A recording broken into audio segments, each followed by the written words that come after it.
क्या आपने कभी 64 योगिनियों का नाम सुना है? यह कोई सामान्य देवी नहीं है, ये शक्ति है। ये शक्ति के 64 रहस्यमय रूप हैं। तंत्र मंत्र और प्रकृति की अदृश्य और अद्भुत शक्ति है।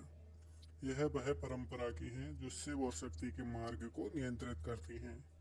योगिनी मानो वह शक्ति जो पूरे ब्रह्मांड से जुड़ी है, जो सृष्टि से विध्वंस और पुनरुत्थान सब कुछ नियमित करती हैं। इन 64 योगिनियों की उत्पत्ति हुई है माँ दुर्गा, काली और शिव की चेतना से।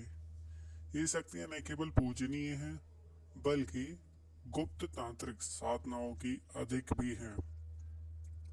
और कुछ साधक भी हैं जो साधक को सब कुछ देती हैं।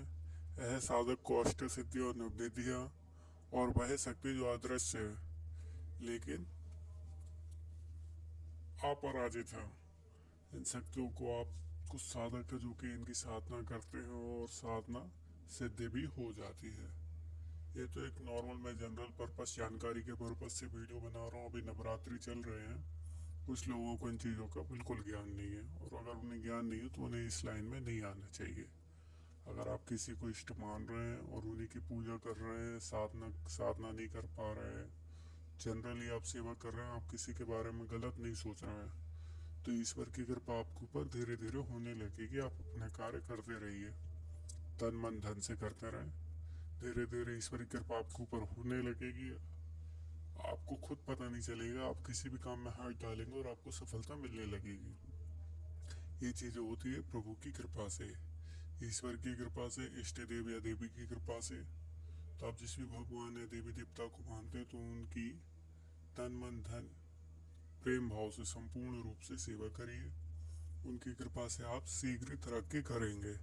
और रही बात साधना की, साधकों की, तो ये चीज़ें भी मायने रखती हैं। क्या रहता है, कुछ नेगेटिव एनर्जी रहती है।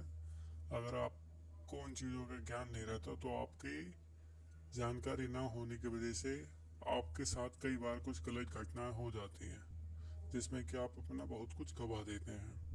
कभी धन से हानि हो जाती है तो कभी किसी और चीज़ से। तो इन चीज़ों का होना भी अनिवार्य है, क्योंकि ये ज़माने में आपके पास तन मन धन तीनों हो सकता है, पर इसके ऊपर भी कुछ चीज़ें होती हैं जिसे हम बोलते हैं साइंस से ऊपर भी चीज़ें होती हैं। तभी तो इतनी साधना है, साधक, तांत्रिक, तंत्र मंत्र यंत्र, ये चीज़ें हैं अभी भी, व्यक्ति बिलीव करे या ना करे।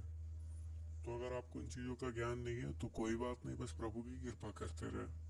पर यह है कि हो सकता है कोई व्यक्ति आपसे ईर्ष्या रखता हो, आप भले ही उसके साथ अच्छा व्यवहार कर रहे हैं, होता है, ऐसा अक्सर होता है। कलयुग में हर चीज़ पॉसिबल है। तो अपनी सुरक्षा, एक अपना सुरक्षा चक्र और अपनी सुरक्षा के लिए इन चीज़ों का होना भी अनिवार्य है। हाँ, अगर आपको इन चीज़ों का ज्ञान नहीं है तो कोई बात नहीं, अपनी देवी की कृपा प्राप्त करने के लिए सिर्फ उनकी सेवा करते रहो, लोगों के साथ अच्छा व्यवहार रखें।